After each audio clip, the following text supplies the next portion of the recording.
ধ্যান নেত্রী ওই গৌরের রূপ দর্শন করলেন আর পদ লিখলেন, হেমশয় অতি গোরা সুমধুর হাসথোরা জগজন নয়ন আনন্দ। এই যে লিখলেন, এটা তার ভাব নয়নে দর্শন। এমনি কবিতা লেখা যায় না, বিশেষ করে গৌর গোবিন্দের লীলাকে কেন্দ্র করে এত সহজে কলম চলে না। অনেকে অনেক কিছু লিখতে পারে, কিন্তু গৌর গোবিন্দকে কেন্দ্র করে লেখা এত সহজ নয়। ভজন চাই, ভজন ছাড়া এগুলো লেখা যায় না। বৈষ্ণব কবি হলো ভজনযোগ্য দেহতা। বিশ্বকবি রবীন্দ্রনাথ বললেন, আমি তো বিশ্বকবি, আমার কবির নামের আগে বিশ্ব জুড়ে দিয়েছে। এত বিশালতা আমার বিশেষণে। কবিদের মধ্যে অনেক কবি আছে, চারণ কবি বিজয় সরকার, অনাদি সরকার, তারপরে বাউল কবি লালন ফকির, বৈষ্ণব সাধক, এরপরে আপনার জাতীয় কবি নজরুল, পল্লী কবি জসীমউদ্দিন। বিভিন্ন ভাবে তারা জ্ঞান আহরণ করেছেন এক একটা বিষয়ের উপর।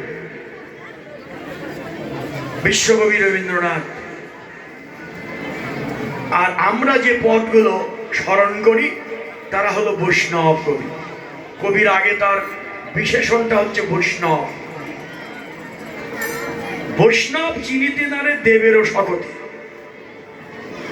কে বৈষ্ণব এটা বলা মুশকিল।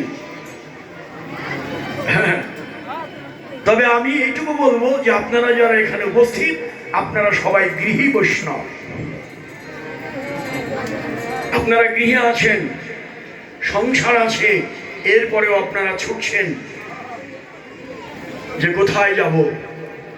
সংসার তো করলাম, কিন্তু সংসারই তো সারা জীবন করবার কথা নয়। মানব জীবনের 4টি আশ্রমই পালন করার কথা। ব্রহ্মচর্য, গার্হস্থ্য, বানপ্রস্থ, সন্ন্যাস, এই 4টি আশ্রমই এই মানব জীবনে করতে হবে, তাহলে না গোবিন্দ কৃপা লাভ হবে। কিন্তু গার্হস্থ্যই তো শেষ করে দিই, আর বানপ্রস্থ সন্ন্যাস করবার মতো সুযোগ আমাদের থাকলেও আমরা করি না, গৃহেই বদ্ধ থাকি। কিন্তু শাস্ত্র কি বলে? গৃহে থাকো পান কৌড়ির মতো, সংসারে থাকো। সারা জীবনই সংসার করবে তা নয়, একটা সময় আসবে সংসারের সমস্ত ভার সন্তানদের হাতে অর্পণ করে সংসারী জীব সংসার থেকে একটু বেরিয়ে আসতে হবে। বাবারে, তোমাদের সংসার তোমরা করো, এবার আমরা চললাম। আমরা যাব, যেখানে গেলে আমাদের সব প্রাণ জুড়িয়ে যাবে, সব ব্যথা জুড়িয়ে যাবে, ত্রিতাপ জ্বালা দূর হয়ে যাবে। আমরা সেখানে যাব। স্বামী স্ত্রী সঙ্গে একসঙ্গে থাকলে আরেক ভালো। যারা আপনারা একসঙ্গে সংসার করলেন, দুজনে একসঙ্গে বেরিয়ে গেলে সবচেয়ে ভালো। বানপ্রস্থ সন্ন্যাস করতে গেলে যদি বলেন সংসার থেকে বেরিয়ে যাব, না, সংসার থাকুক, সংসার আপনার ভিতরে না থাকুক। কে? সংসারটা আপনার ভিতরে না থাকুক। আমরা ফিরে যাব আবার, কিন্তু ওইভাবে বন্ধনে আর জড়াবো না। হ্যাঁ, আমার নাতিপুতি নিয়ে আবার আরো বেশি করে জড়িয়ে যাই, বলে আমার এখন আরো সময় নাই, নাতিপুতি নিয়ে আমার আরো সময় নাই। বৌমার সাথে ঝগড়া লাগলে এই থেকে শাশুড়ি, কি ঠেকা আপনার? হ্যাঁ, ওর মা ওর বাবা যথেষ্ট ওর সন্তানের জন্য, আপনি আমার গায়ে পড়ে অত দরদ দেখাতে যান কেন?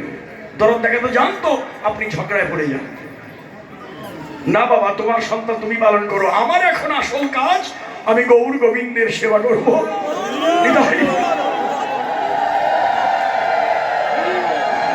হ্যাঁ, এই যে বানপ্রস্থ, এই আপনারা যে বয়সটা নিয়ে এখন এখানে এসছেন, এটা বানপ্রস্থ চলছে। আপনাদের সংসারে আছেন, কিন্তু ছুটে আসছেন যেখানেই, যখনই শুনছেন ওই যে ভক্ত সঙ্গ, অমনি ঘর থেকে পাগলের মতো বেরিয়ে গেলেন। কেননা এই সংসার তো করলাম, এখন আর এই সংসার নয়, আমি কোথায় গেলে ভক্তে সঙ্গ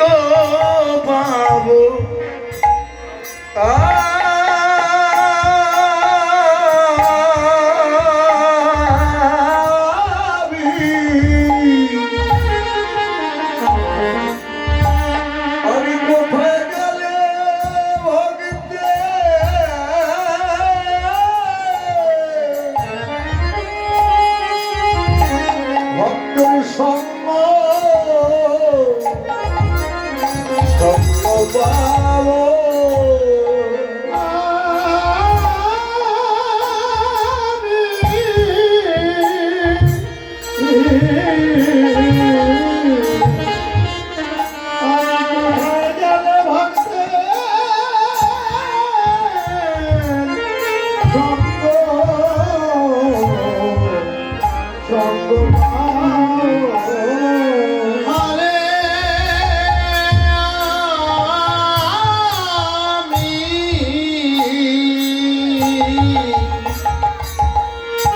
আমি কোথায় গেলে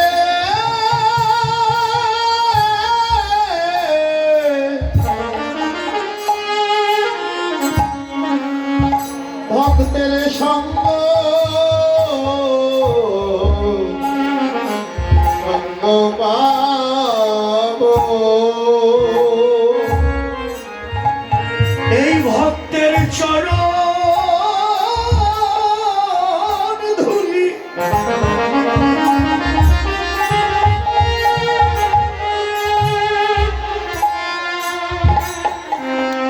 গায়ে মাখিব।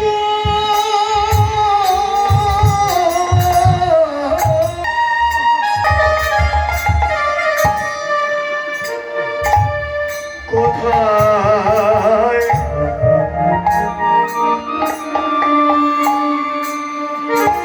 কোথায় গেলে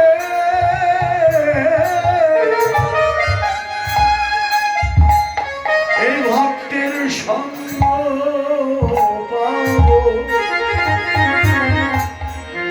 ওরে ভক্তের চরণ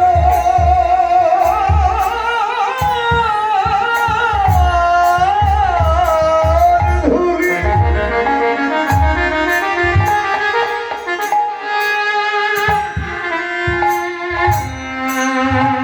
ধুলি গায়ে রাখিব।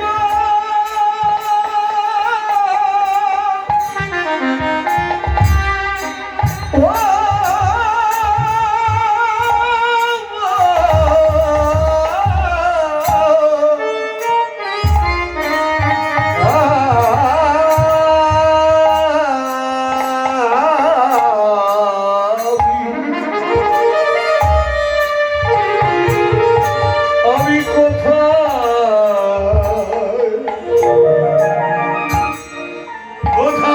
কোথায় গেলে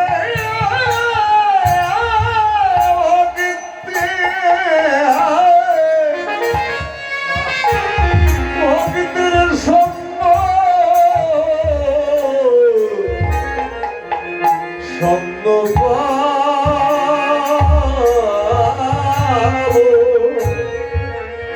এই ভক্তের চরণ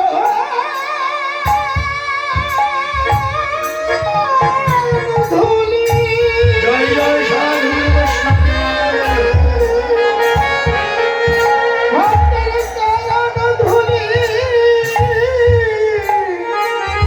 গায়ে মাখিব।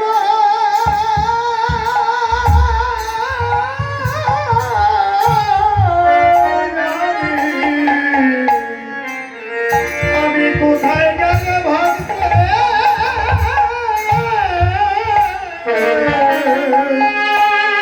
এই সঙ্গ সঙ্গ পাবো। এই ভক্তের চরণ ধুলি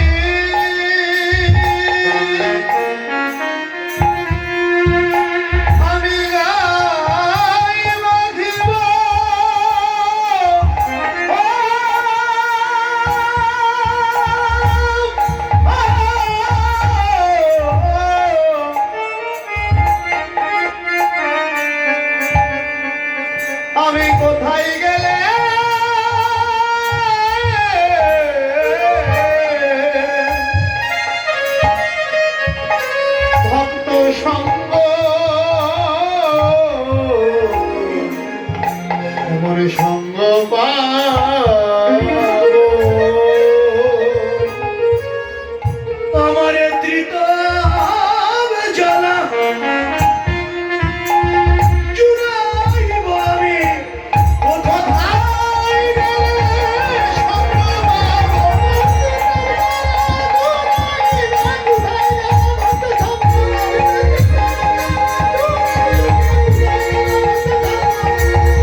হচ্ছে অনুরাগী ভক্তের অনুরাগ, যে আমি আর দেরি করব না, আমার সংসার ধর্ম শেষ, আমি এখন বানপ্রস্থ করব, সাধুসঙ্গ করব, হরিকথা কৃষ্ণকথা শ্রবণ করব। এমনি করে করতে করতে বানপ্রস্থ কেটে যাবে ৭৫ বছর পর্যন্ত। এরপরের বাকি যে সময়টুকু ওটুকু হবে সন্ন্যাস, সন্ন্যাসী মুক্তি। সন্ন্যাস নিলেও ভাববেন না যে ঘর থেকে চলে যাবে, ঘর থাকবে, সে ঘরটা হবে মন্দির। সন্তানদের বলতে হবে, বাবা আমাদেরকে একটু আলাদা একটা মন্দির তোরা তৈরি করে দে, যেখানে রাধা গোবিন্দের যুগল সেবা থাকবে, আমরা একটু নিবেদন করে প্রসাদ গ্রহণ করব, সম্পূর্ণ আসক্তি শূন্য হয়ে শুধু গোবিন্দের শ্রীচরণ। এটাই হচ্ছে নির্বেদ বা সন্ন্যাস। এভাবে মানব জীবনের 4টি পর্বই যদি ঠিক মতো হয়, হয়তো এ জন্মেই গোবিন্দ কৃপা লাভ হতে পারে। আর গোবিন্দ কৃপা যদি তাতেও না হয়, আবার এই দুর্লভ মানব জন্মটা আবার দেবে। বেশ এগিয়ে গেলে তো, যেখান থেকে এগিয়ে গেলে ওখান থেকে আবার শুরু করে, আবার সাধনা আরম্ভ হবে। এক জন্মে গোবিন্দকে নাও পাওয়া যেতে পারে।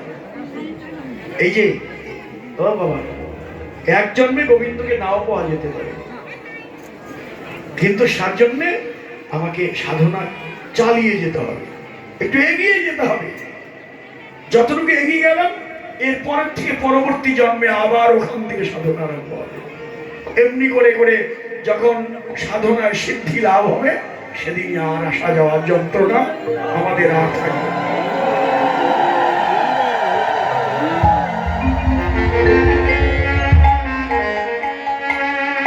এটাই হচ্ছে মুক্তি লাভ, মোক্ষ লাভ। বলে না মোক্ষ যোগ, গীতার অধ্যায়ের শেষ অধ্যায় মোক্ষ যোগ। হ্যাঁ, আমাদের জীবনে মোক্ষ লাভ হচ্ছে শেষ প্রাপ্তি। সেটা এক জন্মে নাও হতে পারে, জন্ম জন্মও লেগে যেতে পারে, আবার এ জন্মেও হতে পারে। যদি আগের জন্মে আপনার সাধনা এগিয়ে থাকে, আপনি এ জন্মে গোবিন্দ কৃপা লাভ। এই জন্য হ্যাঁ, বাহ, ঊর্ধ্বং গচ্ছন্তি সত্যস্থান। আপনাকে ঊর্ধ্বগতি লাভ করতে হলে হ্যাঁ, আস্তে আস্তে সাধনায় ঊর্ধ্বে যেতে হবে। সাধনার বিকল্প নেই, ভজন আপনাকে করতে হবে, আপনা আপনি ভগবানের কৃপা লাভ হবে। তবে এই যে ভজন, আমি বলবো এই যে আপনারা যে এই যে বৃন্দাবনে বসেছেন, নবদ্বীপে বসেছেন, এটাই তো চরম সাধন ক্ষেত্র, এটাই সাধনার ক্ষেত্র। এই জন্য বলে শাস্ত্রে, ব্রহ্মাণ্ড ভ্রমিতে ভ্রমিতে যদি কোনো ভাগ্যবান জীব সাধু গুরু প্রসাদে পায় ভক্তিলতা বীজ। বা এই যে আপনারা এখানে ওখানে ঘুরছেন, সাধু সঙ্গ করছেন, সাধুগুরু বৈষ্ণবের কৃপায় ভক্তিলতার বীজ যদি একবার দেহে অঙ্কুরিত হয়, সেই বীজটাকে যদি আমি আরো মাটি দিয়ে, ভালো মাটি দিয়ে ঢেকে দিতে পারি, জল ঢালতে পারি, তাড়াতাড়ি দেহে ওই অঙ্কুরিত হবে। ভালো মাটি হচ্ছে সাধুগুরু বৈষ্ণবের চরণ ধূলি, শ্রেষ্ঠ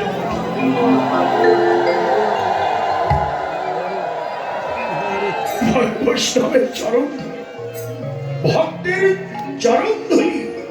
আর জল হচ্ছে আমাদের নয়নের জল। এগুলোই হচ্ছে প্রেমের তরু অঙ্কুরিত হওয়ার মূল উপায়। এই জন্যই যেখানে আসা। ঘরে বসেও তো সাধনা করতে পারতেন আপনি। এই যে আমার গুরুদেব চলে আসলে, কত শাস্ত্রজ্ঞ বিদগ্ধ পণ্ডিত, তিনি তারপরেও সুযোগ পেলেই চলে আসেন।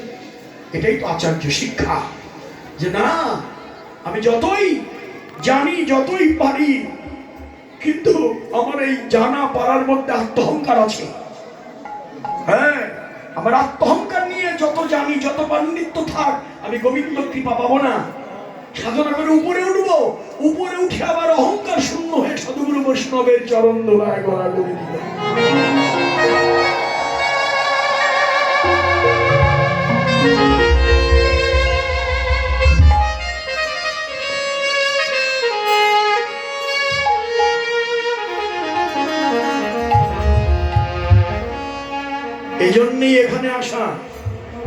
আমার মহাপ্রভু এই বিধানটাই দিলেন, ব্রাহ্মণে চণ্ডালে করে কোলাকুলি, কবে বা ছিল এর অঙ্গ। আহা, তাহলে সবাইকে এক আসনে বসিয়ে দিল। হ্যাঁ, সবাই এক জায়গায় বসেছেন, আপনারা সবাই। হিংসা বিদ্বেষ নিয়ে আমার কোটি কোটি টাকা, আমি কেন ওখানে যাব না? আমার থাকুক, এই ধন সম্পদ দিয়ে গোবিন্দই পাবো না। আমার শ্রেষ্ঠ ধন সম্পদ সাধুগুরু বৈষ্ণবের কৃপার উপর নির্ভর করে।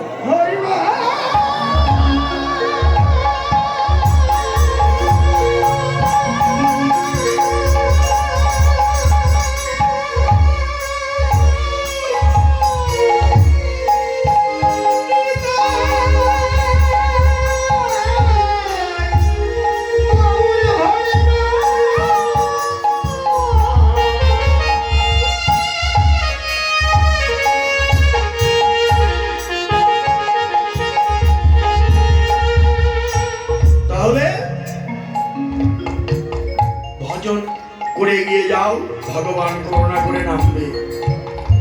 লীলা স্মরণেই ভজন। ভাগবত কি বলে? শ্রবণ মঙ্গল, শ্রবণ মঙ্গলং শ্রীমদাতম ভূমি গৃহ্ণন্তিতে ভূমিতা জনা। শ্রবণেই মঙ্গল।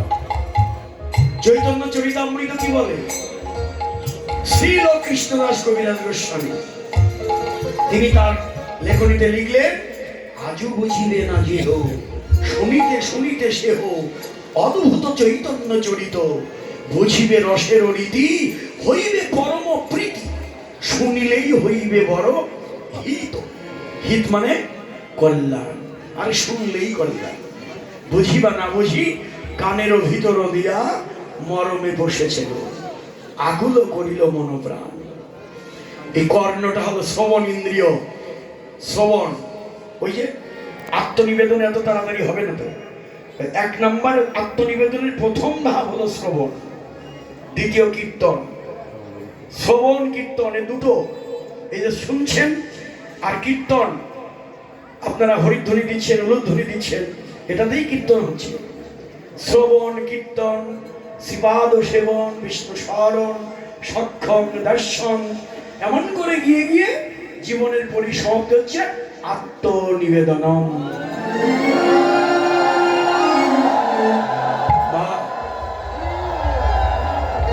আত্মসমর্পণ এত সহজ হয় না। আত্মনিবেদনটা প্রতিদিনের ভজন, নিত্য ভজন করিও। ডক্টর মহানামব্রতজি লিখলেন, এই অধমকে নিত্য ভজন করিও। নিত্য ভজন, একদিন নয়, প্রত্যেক দিন ভজন করো। আরে ফুল, ফুল যখন গোবিন্দের চরণে দেওয়া হয়, অর্পণ করা হয়, সচন্দন গন্ধ পুষ্পন শ্রী গোবিন্দায় নমঃ। গোবিন্দের চরণে দেওয়ার পরে ওটা কি ফুল হলো? ওটা হলো প্রসাদী ফুল।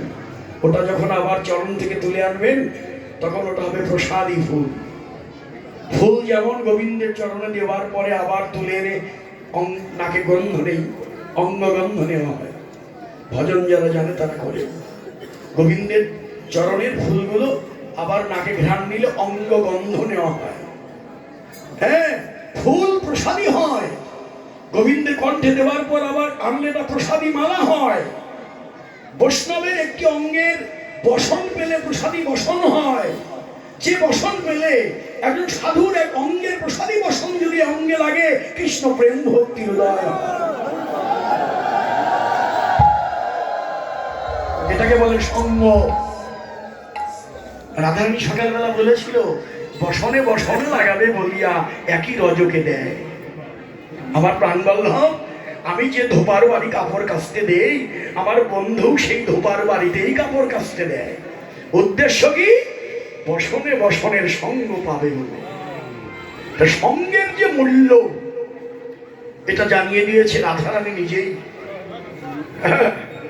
তাহলে ফুল যেমন প্রসাদী হয়ে যায়, আমার এই দেহটাকেও প্রত্যেকদিন গোবিন্দের চরণে আত্মনিবেদন করতে করতে দেহটাকে প্রসাদী করে নিতে হবে।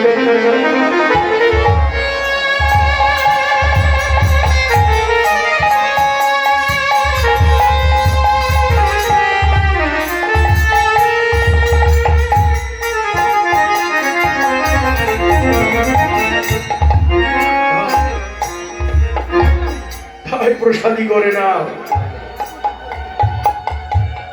গৌরের চরণে আত্মসমর্পণ করে নাও। তাকে দেখো, গৌরের রূপ আগে দেখো। কি ওই গৌরের রূপ আগে দেখো? কেন আগে দেখবো গৌরের রূপ? কারণটা কি? ভগবান যুগে যুগে আসেন, ভগবান তো যুগে যুগে আসেন, এটা তো অবিশ্বাস নয়। কারণ ভগবান শ্রীমৎ ভগবত গীতাকে যদি আপনি মানেন, তো গীতাটা কি? ভগবানের মুখ নিঃসৃত বাণী, শ্রীমৎ ভগবত গীতা, ভগবানের গান। গীতার গান মানে ভগবানের কীর্তন। তাই ভগবান নিজেই তো বলেছেন যে আমি আসি যদা যদা হি ধর্মস্য গ্লানির্ভবতি ভারত অভ্যুত্থানম অধর্মস্য তদাত্মানং সৃজাম্যহম পরিত্রাণায় সাধুনাং বিনাশায় চ দুষ্কৃতম ধর্ম সংস্থাপনার্থায় সম্ভবামি যুগে যুগে।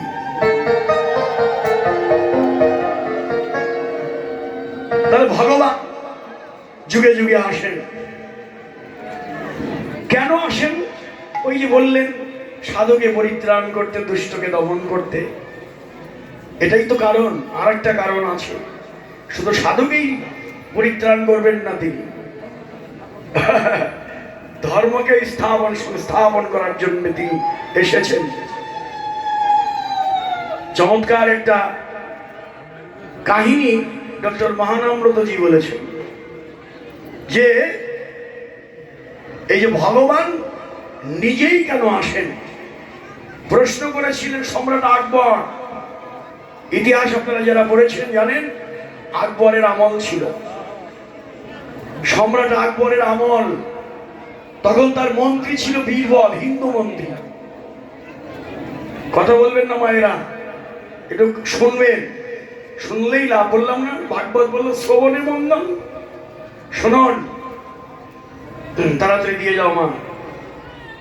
হ্যাঁ, কি বলছিলাম?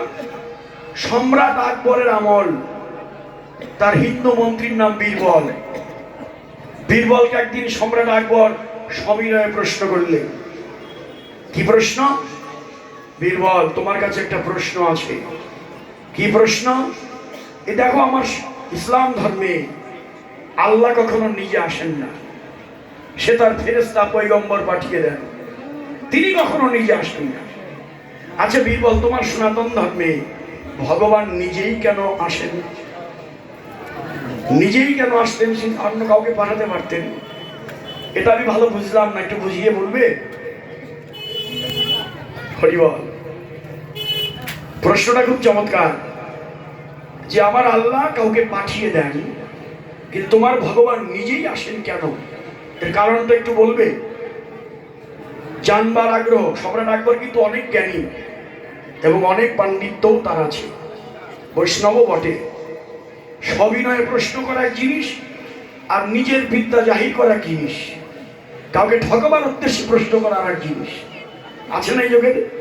কিছু জানাশোনা আছে তো, একজনকে একটা প্রশ্ন করে বসলো, হ্যাঁ উনি ওটা জানে কিন্তু ওটা করবে, দেখি পারে কিনা। সনাতন তো এত অল্প বিস্তরের বিষয় না, বিরাট সামগ্রী। হ্যাঁ, এখানে অনেক কিছু অজানা আমাদের। কেউ যদি না পারলেও দেখছি তোমার কি আছে, কিছু পারে না, ওই একটা অপমান করে দিল। কিন্তু এগুলো ঠিক নয়। প্রশ্ন, হ্যাঁ, ভক্তি বিষয়ক প্রশ্ন, গোবিন্দ বিষয়ক প্রশ্ন করাটাও স্বীকৃতির প্রয়োজন হয়, সহজে করা যায় না। ভগবত বিষয়ক প্রশ্ন করাও স্বীকৃতির প্রয়োজন। হরিবল, ভগবান কেন নিজে আসেন? সবিনয়ে জানবার জন্য প্রশ্ন করলেন। এবার বীরবল, সেও পণ্ডিত কম নয়, বুদ্ধি অনেক, বললেন মহারাজ আপনি যে প্রশ্ন করলেন তার উত্তরটা আমি দেব, একটু সময় দিতে হবে আমাকে, একটু সময় দিতে হবে। আচ্ছা বেশ, বলো, তুমি যখন পারো বলো। দেখতে দেখতে কিছুদিন গেল, বর্ষাকাল এলো। বর্ষাকালে রাজা বাদশারা নৌকায় ভ্রমণ করেন, বড় বড় নৌকা, পানসি নৌকা বলতো। অনেক বড় নৌকায় ভ্রমণে বের হতেন রাজারা। একদিন সম্রাট আকবর নৌ ভ্রমণে বের হবে, বেশ তৈরি, আকবর সবার আগে গেলেন, নৌকায় উঠলেন, পিছনে পিছনে মন্ত্রীবর্গ সবাই উঠলেন, আর সবার শেষে উঠলেন ওই বীরবল। বীরবল যখন নৌকায় উঠলেন, একটু চিৎকার করেই বললেন, সম্রাট, আপনার পুত্র সেলিম আমাদের সঙ্গে নৌ ভ্রমণে যেতে চায়। সম্রাট আকবর না দেখেই বলে দিলেন, যেতে চায়, নিয়ে চলো। অর্থাৎ জানা রইল তার পুত্র এই নৌকার ভিতরে আছে। অনেক লোক তো ভালো করে দেখলো না। বেশ, নৌকা তো ছেড়ে দিল। নদীর মাঝখানে স্বভাবত একটু ঢেউ, উত্তাল ঢেউ থাকে। ওই ঢেউয়ের মধ্যে বীরবল ওই সেলিমকে জলের মধ্যে ফেলে দিয়ে আবার বললো, সম্রাট, সর্বনাশ হয়ে গেল। কি? আপনার পুত্র সেলিম যে জলে পড়ে গেল। এই কথা শোনা মাত্র সম্রাট আকবর নৌকার থেকে ঝাঁপিয়ে পড়লেন জলের ভিতরে তার ছেলেকে বাঁচাবার জন্য। গিয়ে দেখলো কি, আসল পুত্র সেলিম নয়, খড়কুটো দিয়ে সেলিমের মতো একটা অবয়ব ওটা জলে ফেলে দিয়েছে। সম্রাট তো রেগে আগুন। বীরবল, তোমার সাহস তো কম নয়, তুমি আমার মন্ত্রী হয়ে আমার সঙ্গে একটা ঠাট্টা করলে, উপহাস করলে, এই অপরাধে তোমাকে আমি মৃত্যুদণ্ড দিতে পারি, তুমি জানো? আকবর যখন রেগে গেলেন, তখন বীরবল হাত জোর করে বললেন, সম্রাট, রাগ করবেন না। আপনি আমাকে প্রশ্ন করেছিলেন আমাদের ভগবান কেন নিজেই আসেন। আমি বলেছিলাম আপনাকে উত্তরটা দেব। আজকে আপনার সেই প্রশ্নের উত্তরটা দিয়ে দিলাম। কেমন করে দিলে? হ্যাঁ সম্রাট, আপনি যখন জানলেন আপনার পুত্র জলে পড়ে গেছে, নৌকার মধ্যে আপনার বিশ্বস্ত মন্ত্রীরাও তো আমরা অনেকেই ছিলাম, আমাদের আদেশ করতেন, আমরা ঝাঁপিয়ে পড়ে আপনার পুত্রকে উদ্ধার করে আনতাম। কিন্তু আপনি তো আমাদের আদেশ করলেন না, আপনি নিজেই কেন ঝাঁপিয়ে পড়লেন? আরে, আমার পুত্র জলে পড়ে গেছে, কাকে কতক্ষণ আদেশ করবো, ততক্ষণ আমার পুত্রের প্রাণ চলে যাবে। এই জন্য আমার পুত্রকে রক্ষা করতে নিজেই ঝাঁপিয়ে পড়েছি। বীরবল বলেন, এই তো সম্রাট, আপনার প্রশ্ন উত্তর তো আপনি নিজেই দিয়ে দিলেন। আরে সম্রাট, আপনি যেমন আপনার পুত্রকে বাঁচাবার জন্য কাউকে আদেশ করবার সময় পেলেন না, নিজেই ঝাঁপিয়ে পড়লেন আপনার পুত্রকে রক্ষা করতে, ঠিক তদ্রূপ আমার ভগবান অনন্তকোটি বিশ্ব ব্রহ্মাণ্ডের কর্তা, আমরা তার অগণিত সন্তান, তিনি আমাদের পরম পিতা। আমরা যখন এই ভবসাগরে পড়ে হাবুডুবু খাই, আমার ভগবান আর স্থির থাকতে পারেন না, সে নিজেই নেমে আমাদের উদ্ধার করে।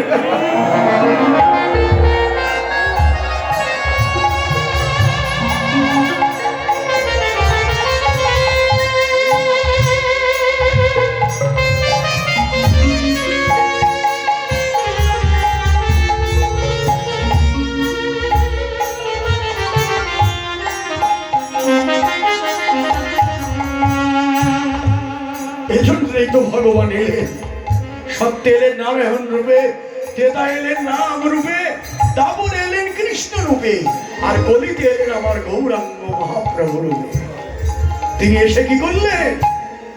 গৌরাঙ্গ মহাপ্রভুর ইতিহাস জানেন, 538 বছর হয়ে গেল। তৎকালীন এমন অনাচার ব্যভিচার চলছিল, দ্বন্দ্ব সংঘাত লেগেই ছিল। তখনই আমার মহাপ্রভু এলেন কলিজীবকে বাঁচাবার জন্যে।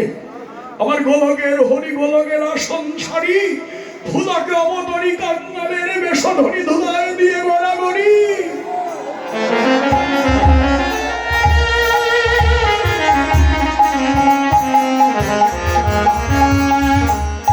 কেঁদে কেঁদে বললেন, হে নগরবাসী পুরুষ নারী, ভাই তোদের পায়ে ধরি, একবার সবাই বদন ভরে বলো হরি হরি।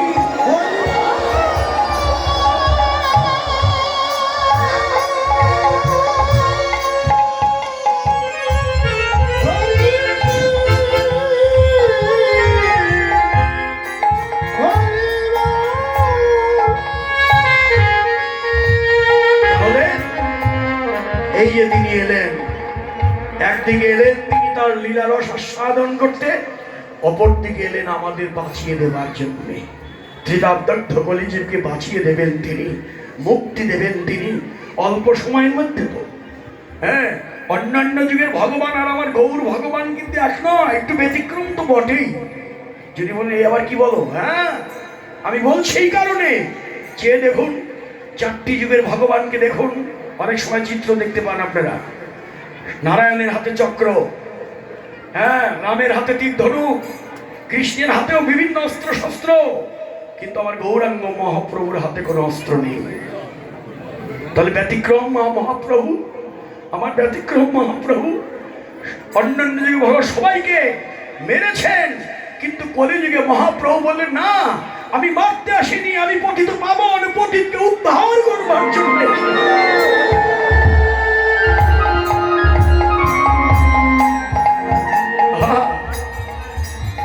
নেমেছে ধুলার তলে হীনপতিদের ভগবান। তিনি এসেছেন মহোদ্ধারণ, উদ্ধার করবেন তিনি। সময় কম, কলিযুগ তোমাদের সময় একেবারে কম। সত্যের 1,00,000 বছর, ত্রেতায় 10,000, তারপরে 1,000, কলিযুগে মাত্র 100 বছর। এত অল্প সময়ের মধ্যে সাধনা করবার সময় নেই। হিরণ্যকশিপু অসুর দত্তকুলে জন্ম নিয়েও হাজার হাজার বছর এক পায়ে দাঁড়িয়ে থেকে ভগবানের পদ লাভ করেছিল, কিন্তু আমাদের তো আর ওই রকম সময় নেই। 100 বছরের মধ্যেও বাল্যকাল কৈশোরকাল এমনি করে যেতে যেতে কোথা দিয়ে সময় চলে গেল, কোথা দিয়ে সময় চলে গেল। এই অল্প সময়ের মধ্যে মুক্তির পথ আমার একমাত্র মহাপ্রভু জানালেন। হে কলিযুগ, আমি ভেবে দেখলাম অন্যান্য যুগের মতো সাধন ভজন করবার সময় তোমাদের নেই, তাই আমি ভেবে দেখে আমি দেখলাম একমাত্র উপায় কলিযুগের হরের নাম, হরের নাম, হরের নাম হইব কেবলম। কলো নাস্তেব নাস্তেব নাস্তেব গতিরন্যথা। তোমরা শুধু হরিনাম করলেই তোমাদের মুক্তি। বাহ, এমন দয়াল, এমন বান্ধব যে না আসলে আজকে এখানে বসতে পারতাম না, এই যজ্ঞ হতো না। হরিনাম যজ্ঞের পিতা হচ্ছেন আমার গৌর সুন্দর, সংকীর্তনৈক পিতরৌ, সংকীর্তন যজ্ঞের পিতা হচ্ছেন আমার গৌর সুন্দর। তাই তার রূপ আগে দেখো, তার চরণে আত্মনিবেদন করো। এজন্যই তো আমরা আসরে দাঁড়িয়ে গৌর চন্দ্রিকা। ভাগবত বক্তা এখানে আছে, আমাদের গুরুদেব ভাগবতের ব্যাসাসনে বসবে, তার আগে কীর্তনিয়ারা যদি পঞ্চতত্ত্ব না করে ওই ব্যাসাসনে বসবার শক্তি তার নেই। তো দেখলেন তো আমার পঞ্চতত্ত্ব, আমার গৌরের কি অবদান। হ্যাঁ, তাই আমরা বলবো আপনাদের চরণে ধরে, কৃষ্ণই গৌর হয়ে এসেছেন, এটা যদি হৃদয়ের মধ্যে ধারণ করে থাকেন, কৃষ্ণের জন্মাষ্টমী যেমন পালন করেন, গৌরের জন্মাষ্টমীও পালন করুন। করি না তো কি দিদিরা মায়েরা? কৃষ্ণকে তো খুব পিঠা পায়েস বড়া টরা কত কিছু খাওয়ান, কিন্তু আমার গৌর যে কৃষ্ণই গৌর হয়ে এলো, তার জন্মাষ্টমী কয়জন পালন করি? বেশি করি না, করেন এখন একটু একটু। হ্যাঁ, একটু একটু এখন করছেন। যে আমার গৌরের জন্মাষ্টমী কবে? একেবারেই কাছে। কি জানেন তো সবাই? দোল পূর্ণিমা। যেদিন দোল পূর্ণিমা হবে, শুধু দোলই নয়, ওই দিনকার নাম গৌর পূর্ণিমা, গৌরের আবির্ভাব তিথি। প্রতিটি নরনারীর হৃদয়ে যখন কৃষ্ণের মতো গৌরকে বসাতে পারবো, সেদিনই আমার গৌর লীলা সার্থক হবে। আমার গৌর যে রাধা কৃষ্ণ মিলিত তনু, এটা আমাদের সেদিনই আমাদের পরিশ্রম সার্থক হবে, তাছাড়া হবে না। ভগবান এত সহজে প্রতিষ্ঠা করা যায় না। কৃষ্ণের লীলা 5,500 বছর আগের থেকে, আর আমার গৌর 538 বছর। তারপরেও গৌর যে ভগবান, এটা অনেকের হৃদয়ে এখন ধারণ করতে পারিনি। আর অমুক ভগবান, তমুক ভগবান, একজন বললেই হলো ভগবান বলেন আপনি, তাতে দুঃখ নেই। আপনার ইষ্ট দেবতাকে আপনি ভগবান বলতেই পারেন, কিন্তু সর্বজন গ্রাহ্য করে এত সহজে তা হবে না।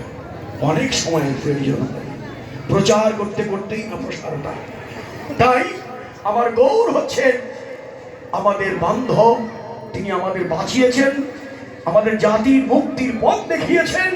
এই জন্য রূপ যদি দেখতে হয়, গৌরের রূপ আগে দেখো, নাম যদি করতে হয় গৌরের নাম আগে করো, আত্মসমর্পণ যদি করতে হয় গৌরের চরণে আগে আত্মসমর্পণ।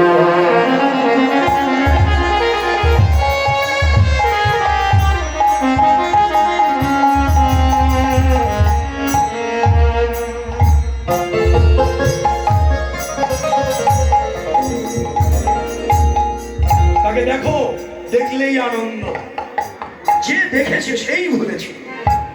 ওই রূপ দেখো, কি দিয়ে দেখবো? নয়ন কই? এ নয়নে তো দেখা যাবে না বাবা, এটা কলুষ নয়ন। কলুষ নয়নে দেখা যায় না। আর একটা নয়ন, দিব্য নয়ন, ভাব নয়ন, ওই নয়নে দেখতে হবে। হ্যাঁ, যে গুরু কৃপায় প্রণামই করি, প্রণাম করি অজ্ঞান অতিমিরান্ধস্য। সবার মুখস্থ হয়ে গেছে, প্রণাম করি বটে, এর মর্মার্থ অজ্ঞান অতিমিরান্ধস্য জ্ঞানাঞ্জন শলাকয়া চক্ষুরুন্মিলিতং যেন তস্मै শ্রী গুরুবে নমঃ। আরে গুরুর কৃপা তো লাগবেই লাগে, গুরু কৃপা লাগবে। গুরু কৃপা হি কেবলম। গুরু যে কি বস্তু এটার অনুভূতি তোমাদের মধ্যে নেই।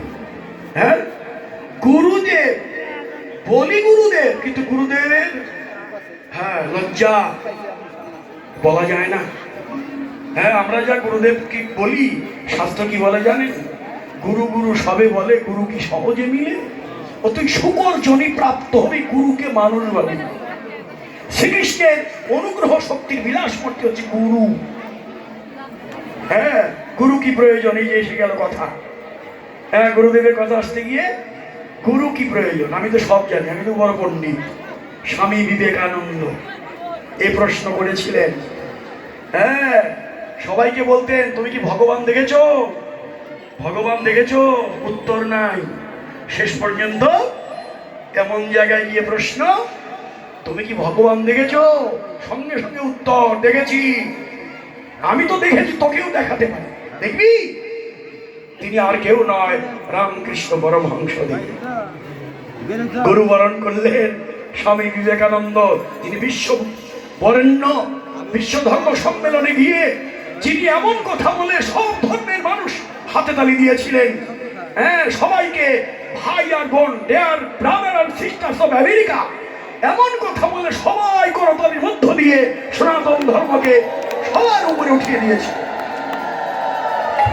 বলে কি, সবাইকে ভাই বোন বলে ফেললো, এক মায়ের সন্তান হয়ে গেল। এমন তো কেউ বলেনি। সেই বিবেকানন্দ রামকৃষ্ণদেবকে গুরু বরণ করলেন। আচ্ছা গুরুদেব, এই যে গুরু গুরু গুরুর কি প্রয়োজন বলুন তো? আরে আপনি যা কানে দেবেন আমি তো জানি, ওই বইতে পড়েছি তো। ওই যে মন্ত্র আদি সব বইতে পাওয়া যায়, ওগুলো সব পড়েছি। আমি তো নিজেই সব জানি আপনি যা দেবেন, কিন্তু তার পরেও গুরুকে কেন বরণ করে নিতে হয়? তখন রামকৃষ্ণদেব বলেছিলেন, নরেন, বিবেকানন্দের ছোটবেলার ডাক নাম হল নরেন দত্ত। ওরে নরেন, তাহলে আয় তোকে বুঝাই। আচ্ছা দেখ তো, ওই যে গঙ্গা দেখছিস তো? হ্যাঁ, গঙ্গা দিয়ে একটা ডিঙ্গি নৌকা বেয়ে যাচ্ছে, দেখ তো। হ্যাঁ দেখছি। আচ্ছা ওই ডিঙ্গি নৌকাটা ওই কালীঘাট যেতে কয় ঘন্টা লাগতে পারে রে? 7-8 ঘন্টা তো লাগবেই বাবা। আচ্ছা নরেন দেখ, তার পাশ দিয়ে একটা স্টিমার যাচ্ছে, ওটা কতক্ষণে যাবে রে? এখানে ওটা 1 ঘন্টায় চলে যাবে। আচ্ছা নরেন, ওই ডিঙ্গি নৌকাটা যদি ওই স্টিমারের সঙ্গে বেঁধে দেয়, তাহলে ওই ডিঙ্গি নৌকাটা কতক্ষণে যাবে রে? এখানে ওটা 1 ঘন্টায় চলে যাবে। এটা কি তুমি বুঝলে না? বিবেকানন্দ গুরুদেবকে বলছে, এটা কি তুমি বুঝলে না? অমনি গুরুদেব হাসলেন, ওরে নরেন, আমি তো বুঝলাম, তুই তো বুঝলি না। ওই ডিঙ্গি নৌকা একা বেয়ে বেয়ে কালীঘাট যেতে 7-8 ঘন্টা লাগবে, কখন যাবে ও জানে না। যখনই ওটা স্টিমারের সঙ্গে বেঁধে দিলি, 1 ঘন্টায় চলে গেল। ওরে নরেন, তোর একার সাধনা দিয়ে কোনদিন গোবিন্দের শ্রী চরণ পাবি তুই জানিস না, কিন্তু একজন সৎ গুরুর আশ্রয় ধরে যদি সাধনা এগিয়ে যাস,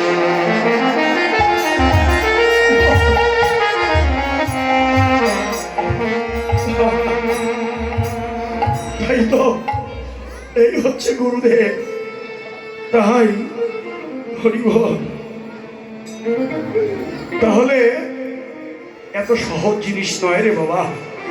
হ্যাঁ, আমার অজ্ঞান আধার দূর করে দেবেন যিনি, তাকে একটু হৃদয়ের মধ্যে রাখতে হয়, ধারণ করতে হয়। হ্যাঁ, এমনি কিছু না করি, অন্তর দিয়েও যদি ভক্তি করি তাতেও লাভ। তার একটা কৃপা দৃষ্টি যখন হবে, আপনার জীবন সোনা হয়ে যাবে, ধন্য হয়ে যাবে। তাই আজকে সেই নয়ন দেবে গুরুদেব সাধনার দ্বারা, গুরু কৃপা নিয়ে আপনি সেই নয়ন পেলেই তার রূপ দর্শন, তাকে দেখলেই আনন্দ। এত আনন্দ কেন? এর আনন্দের কারণ আমার গৌরের মূরতিটা কেমন জানেন? ও সে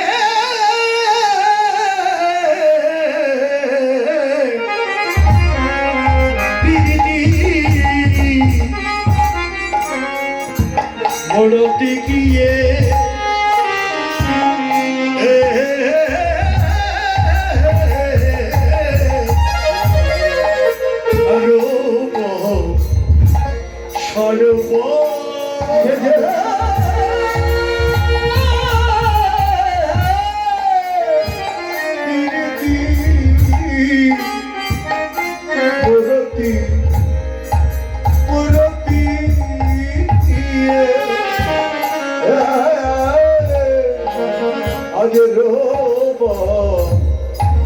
সর্ব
আজ মূরতি ধরেছে, আজ মূরতি ধরেছে,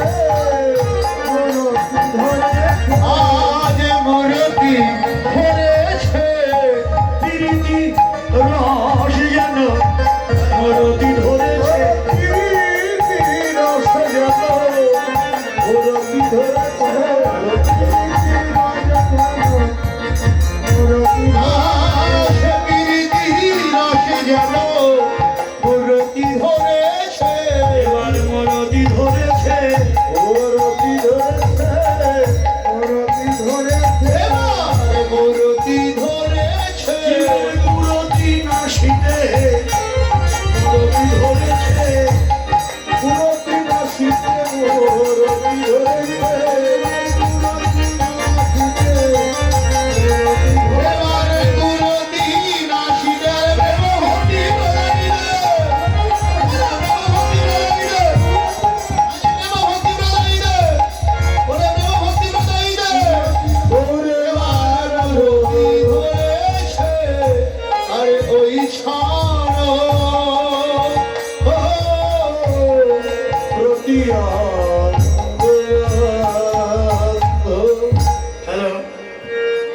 মূরতি ধরেছে।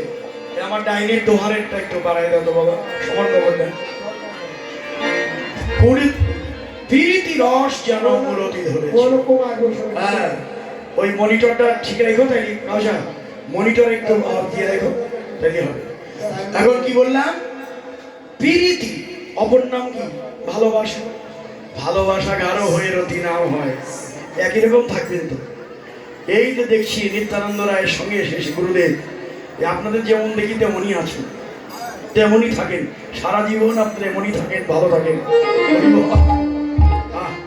চমৎকার আপনাদের দর্শন। কি বলছিলাম? প্রীতি, হ্যাঁ, ভালোবাসা। ভালোবাসা গাঢ় হয়ে রতি নাম হয়, রাতও গড়ি। ভালোবাসা গাঢ় হয়ে রতি নাম হয়, রতি গাঢ় হয়ে প্রেম আখ্যা হয়। প্রেমের সার মহাভাব জানি, মহাভাবের মূরতি হলো রাধা ঠাকুর। এই যে আমার গৌর প্রীতি রসের ভালোবাসার মূরতি, ভালোবাসার মূরতি। এই যে একটা শব্দ দিয়ে কত কিছু বোঝালে, যে ভালোবাসা চাই। আমার মহাপ্রভু নিজেই বললেন, পুরুষার্থ শিরোমণি প্রেম মহাধন, অতএব সনাতন জীবের প্রেম প্রয়োজন, প্রেম ভালোবাসা প্রয়োজন। সনাতন গোস্বামীকে মহাপ্রভুই বললেন সনাতন প্রেম প্রয়োজন, প্রেম চাই, ভালোবাসা চাই। ডক্টরজি বললেন ইটের উপরে ইট সাজিয়ে রাখলে ইটের বাজা হয়, ওখানে বাস করা যায় না। ইটের সঙ্গে ইটের মিলন হতে হলে একটা মশলা প্রয়োজন, তার নাম সিমেন্ট। সিমেন্ট দিয়ে জোড়া লাগিয়ে লাগিয়ে একটা বিল্ডিং হয়, ওখানে বাস করা যায়। ওই রকম কতগুলো মানুষ এক জায়গায় থাকলেই ওটা বসবাসের যোগ্য স্থান নয়। ইটের সঙ্গে ইটের মিলন হতে হলে যেমন মশলা প্রয়োজন সিমেন্ট, মানুষের সঙ্গে মানুষের মিলন ঘটাতে হলে একটা মশলা প্রয়োজন, তার নাম শুদ্ধ ভালোবাসা, তারই নাম প্রেম। হ্যাঁ, তাই তো বললেন জীবে প্রেম করে যেই জন সেই জনই সে ঈশ্বর। এই যে ভালোবাসা, এই যে প্রেম, এটা আমার চাই। আমার ভালোবাসাটা আরেকটু উল্টো করে বললে আর একটা ব্যাখ্যা হয়ে গেল, বাসাটা ভালো চাই, বাসা ভালোবাসা চাই, বাসা ভালো চাই, অর্থাৎ পাত্র ভালো চাই। পাত্র ভালো না হলে তো ভালো বস্তু থাকবে না, কি নষ্ট হয়ে যাবে তো। দুধ তেঁতুলের খোসার মধ্যে দুধ ভরলে দুধ নষ্ট হয়ে যায়। দুধ ভালো বস্তু, পাত্র ভালো না, পাত্রের দোষে ভালো বস্তু নষ্ট হয়ে গেল। ওই রকম গৌর গোবিন্দের লীলা অমৃত, এর মতো ভালো বস্তু জগতে আর নেই। সে ভালো বস্তুকে ভালো করে রাখতে হলে আমাদের পাত্রটা ভালো চাই বাবা, ক্ষেত্র তৈরি চাই। হরিবল। হ্যাঁ, ক্ষেত্র তৈরি চাই, ক্ষেতের জমি, জমির মাটি, এগুলো ভালো চাই। জমির মাটি ভালো, উর্বর। হ্যাঁ, হরিবল।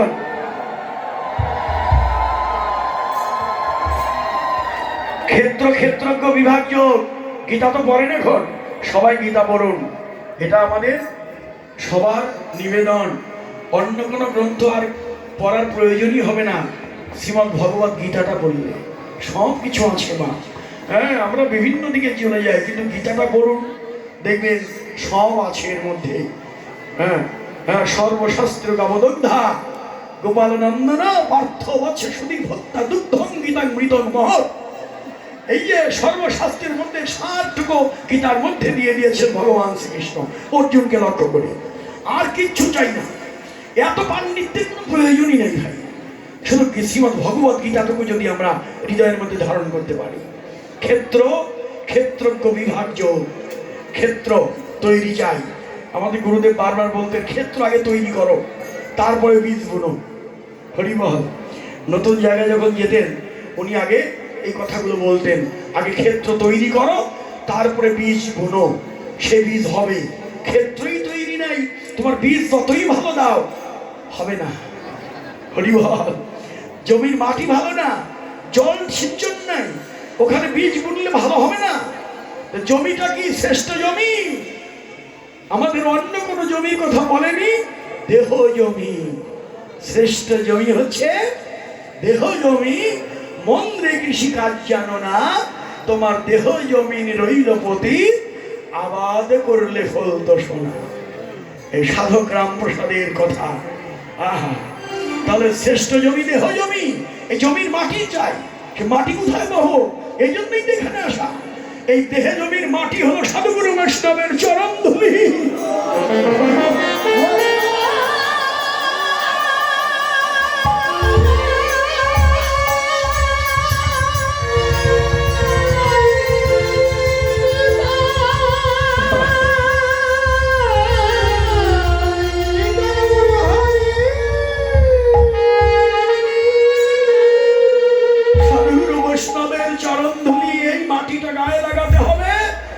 জল, যার যার নয়নের জল ঢালতে হবে।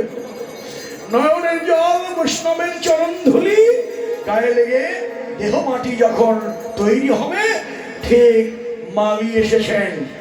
আমার গৌর হচ্ছে বনমালী, বনমালী নয়, আমার মনোমনের মালি হয়ে হরিনামের মহামন্ত্র তিনি আমাদের।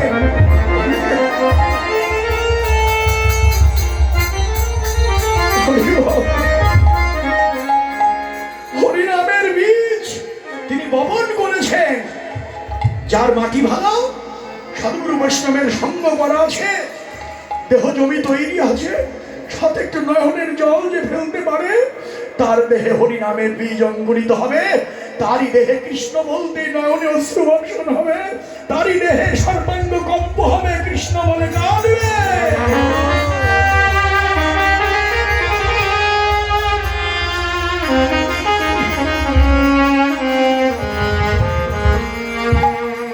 তাই তো কৃষ্ণ বলে কাঁদো, ভক্তের চরণ ধরে গায়ে লাগাও, তবেই এই জমির দেহ জমিতে প্রেমের বীজ অঙ্কুরিত হবে। আজ তিনি এলেন কোথায়? নবদ্বীপে। হ্যাঁ, আজুকিয়ে আজুকিয়ে আজুকিয়ে নবদ্বীপ চন্দন আজুকিয়ে আজুকিয়ে আজুকিয়ে